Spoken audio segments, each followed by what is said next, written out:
देवशयनी एकादशी। आषाढ़ शुक्ल की एकादशी को देव सोते हैं, इसलिए इसे देवशयनी एकादशी कहते हैं। बाद में कार्तिक शुद्ध एकादशी को देव उठते हैं। आषाढ़ की इस एकादशी को व्रत करना चाहिए। भगवान का नया बिछौना बिछाकर भगवान को सजाना संवारना चाहिए। जागरण करके पूजा करनी चाहिए।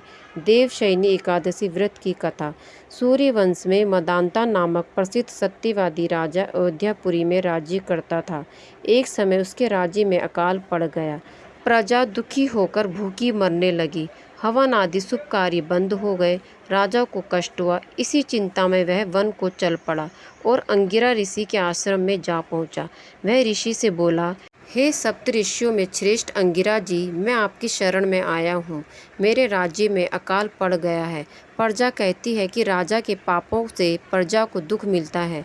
मैंने अपने जीवन में किसी प्रकार का कोई पाप नहीं किया। आप दिव्य दृष्टि से देखकर कहो कि अकाल पड़ने का क्या कारण है। अंगिरा ऋषि बोले, सतयुग में ब्राह्मणों का वेद पढ़ना और तपस्या करना धर्म है, परंतु आपके राज्य में आजकल एक शूद्र तपस्या कर रहा है।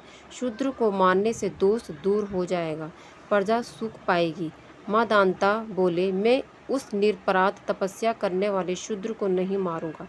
आप इस कष्ट से छूटने का कोई और सुगम उपाय बताइए। ऋषि बोले, सुगम उपाय कहता हूँ। भोग तथा मोक्ष देने वाली देवशयनी एकादशी है। इसका विधि पूर्वक व्रत करो। उसके प्रभाव से चातुर्मास तक वर्षा होती रहेगी। इस एकादशी का व्रत सिद्धियों को देने वाला तथा उपद्रवों को शांत करने वाला है। मुनि की शिक्षा से मदांता ने प्रजा सहित पद्मा एकादशी का व्रत किया और कष्ट से छूट गया। इसका महात्म्य पढ़ने या सुनने से अकाल मृत्यु के भय दूर हो जाते हैं। आज के दिन तुलसी का बीज पृथ्वी या गमले में बोया जाए तो महापुण्य होता है। तुलसी के वपन से यमदूत भय खाते हैं।